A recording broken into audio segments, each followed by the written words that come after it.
Simple ಆಗಿ ಒಂದು ಮೊಟ್ಟೆ ಟ್ರೈ ತೋರಿಸ್ತಾ ಇದ್ದೇವೆ ಅಮ್ಮ ಮಾಡಿದ್ದು. ಮೊದಲಿಗೆ ಒಂದು 3 ಮೊಟ್ಟೆ ತಗೊಳ್ಳಿ, ಟೊಮೊಟೊ, 2 ನೀರುಳ್ಳಿ, ಅರಿಶಿನ ಪುಡಿ, ಖಾರದ ಪುಡಿ, ಧನಿಯಾ ಪುಡಿ, ಉಪ್ಪು ಹಾಗೆ ಎಣ್ಣೆ. ಮೊದಲಿಗೆ ಮೊಟ್ಟೆನ ಬೇಯಿಸೋಕೆ ಇಟ್ಕೊಳ್ಳಿ. ಮೊಟ್ಟೆ ಬೇಯೋದ್ರೊಳಗಡೆ ಒಂದು ಚಿಕ್ಕ ಬಾಣಲಿ ಇಟ್ಕೊಳ್ಳಿ ಸ್ಟವ್ ಮೇಲೆ. ಬಾಣಲಿ ಕಾದ್ಮೇಲೆ ಸ್ವಲ್ಪ ಎಣ್ಣೆ ಹಾಕ್ಕೊಳ್ಳಿ. ಅದಕ್ಕೆ ಎಣ್ಣೆ ಬಿಸಿ ಆದ್ಮೇಲೆ ಹೆಚ್ಚಿಟ್ಕೊಂಡಿದ್ವಲ್ಲ ನೀರುಳ್ಳಿ, ಆ ನೀರುಳ್ಳಿ ಹಾಕ್ಕೊಳ್ಳಿ. ನೀರುಳ್ಳಿ ಸ್ವಲ್ಪ ಲೈಟಾಗಿ ಫ್ರೈ ಆದ್ರೂ ಸಾಕು, ತುಂಬಾ ಗೋಲ್ಡನ್ ಕಲರ್ ಬರಬೇಕು ಅಂತ ಏನಿಲ್ಲ.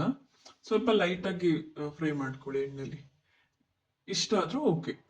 ನೀರುಳ್ಳಿ ಎಲ್ಲ ಫ್ರೈ ಆದ್ಮೇಲೆ ಹೆಚ್ಚಿಟ್ಕೊಂಡಿರೋ ಟೊಮೊಟೊನ ಹಾಕ್ಕೊಳ್ಳಿ. ಟೊಮೊಟೊನು ತುಂಬಾ ಸಾಫ್ಟ್ ಆಗ್ಬೇಕಂತ ಏನಿಲ್ಲ, ಲೈಟಾಗಿ ಸಾಫ್ಟ್ ಆದ್ರೂ ಸಾಕು. ನೋಡಿ, ಎಷ್ಟು ಸಾಫ್ಟ್ ಆದ್ರೂ ಓಕೆ. ಇದೆರಡು ಫ್ರೈ ಆದ್ಮೇಲೆ ಈಗ ಏನ್ ಮಸಾಲೆಗಳನ್ನ ಎತ್ತಿಟ್ಕೊಂಡಿದ್ವಲ್ವಾ, ಆ ಮಸಾಲೆಗಳನ್ನ ಹಾಕೊಳ್ಳಿ. ಧನಿಯಾ ಪೌಡ್ರು, ಖಾರದ ಪುಡಿ, ಅರಿಶಿನದ ಪುಡಿ. ಖಾರ ಜಾಸ್ತಿ ತಿಂತೀರಾ ಅಂದ್ರೆ ಖಾರದ ಪುಡಿ ಜಾಸ್ತಿ ಹಾಕೊಳ್ಳಿ, ಇಲ್ಲಾಂದ್ರೆ ಲೈಟಾಗಿ ಹಾಕೊಳ್ಳಿ.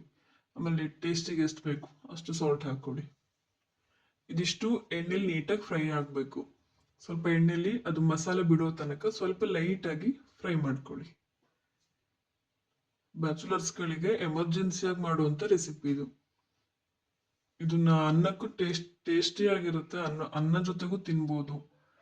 ಇವಾಗ ಮೊಟ್ಟೆ ಏನ್ ಬೇಯಿಸಿಟ್ಕೊಂಡಿದ್ವಲ್ವಾ, ಆ ಮೊಟ್ಟೆನ ಸಿಪ್ಪೆ ಬಿಡಿಸ್ಕೊಂಡು ಸಣ್ಣ ಸಣ್ಣದಾಗೂ ಹೆಚ್ಕೊಳ್ಬೋದು, ಇಲ್ಲ ದೊಡ್ಡ ದೊಡ್ಡಕ್ಕಾದ್ರೂ ಹೆಚ್ಕೊಳ್ಬೋದು.